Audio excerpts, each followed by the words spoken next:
Fiber is something that we don't have human enzymes to digest and absorb. The very definition of fiber is we don't absorb it and it goes down our intestinal tract to the colon. The microbes actually make 1,000 different enzymes to digest fiber. Humans only have like 20 enzymes for digesting carbohydrate. Collectively, the microbes have many more enzymes for breaking it down. So they are breaking down the fiber, using it as fuel.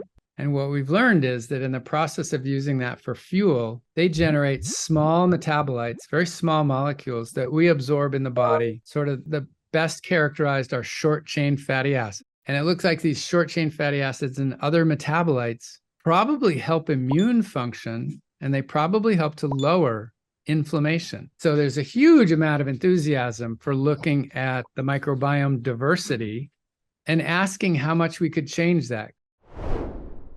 Could we actually help somebody increase their microbial diversity? I know that in the mouse studies, they showed that some of the depletion could not be reversed. But Dr. Sonnenberg has been playing with his own diet for years now, and he personally has doubled his microbial diversity by having, so I'm having kombucha right here. I make a new batch every week, and my wife looks at it and says, "Oh, there's things in it. What's in there?" I said, "It's the microbes.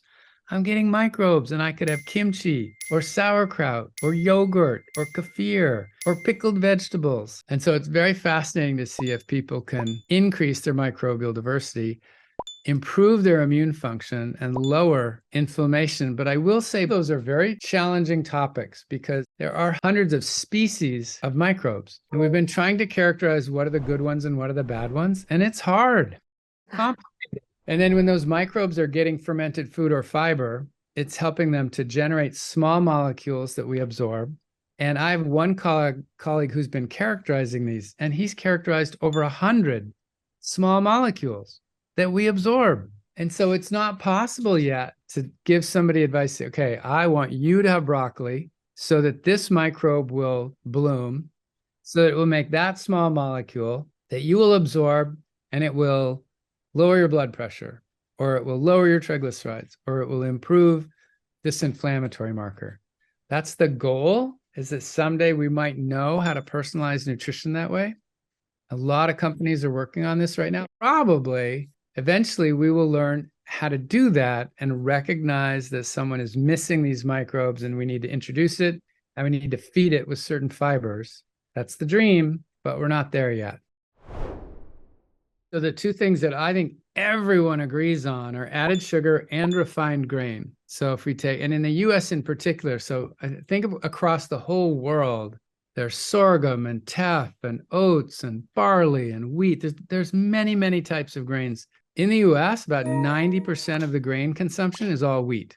And then of that wheat, most of it is white flour wheat. And there's a reason for that. So if you do take out the germ and take some of the fiber away, the shelf life is very stable. So you can make a very inexpensive food that's accessible to everyone. It doesn't go bad and you don't have to throw it away, but it doesn't have a lot of nutrients in it. You took a lot of the nutrients out. It's mostly starch, which is just glucose. And when you absorb that and digest it, you're just getting a lot of glucose in the end by the time you absorb it all. And if it's not wrapped up in the whole grain, if it's already been ground into a powder to make bread out of, there isn't much digestion for you to do. And so it's digested and absorbed very quickly. This is actually one of my personal interests right now with a lot of people pushing a ketogenic diet, which is not only, it's very low carb. And the only way to get that low is get rid of all your added sugars, all your refined grains, and all your beans, and all your fruits, and all grains, no matter how they come, and only eat above ground vegetables. That's the only carbohydrates you get. I'm a little concerned because the beans and the whole grains and the fruits really have a lot of nutrients in them. And the biggest problem is clearly the added sugar and refined grain.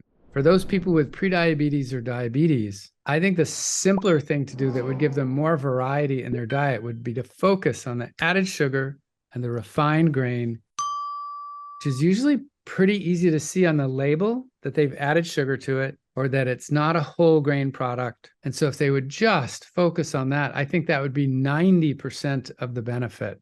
There's more benefit from excluding other foods, maybe, but I think there's some potential harm because all those beans and whole grains and fruits also come with fiber for feeding the microbiome. And if you're eliminating all of those sources of carbohydrate, you're not getting fiber for the microbiome, and a little worried that your internal microbiome. So one of the sources it has for fuel, if you're not eating fiber, is that the mucus lining of our colon is made of carbohydrate-like substances.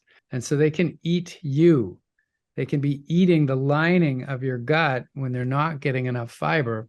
Again, this is something the Sonnenbergs have studied. If they gave them a healthy diet versus a Western diet, they saw that the mucus lining in the mice was getting thinner and thinner and thinner and thinner, exposing them to components of the GI tract, the gastrointestinal tract, going through the lining that should be protecting you, causing inflammation, leaky gut syndrome. And so you really want a thick protective layer of mucus. So you want to be eating fiber so that the microbes eat that and they don't eat you. Don't hesitate to pass on the knowledge and hit the subscribe button on our channel for more practical health insights.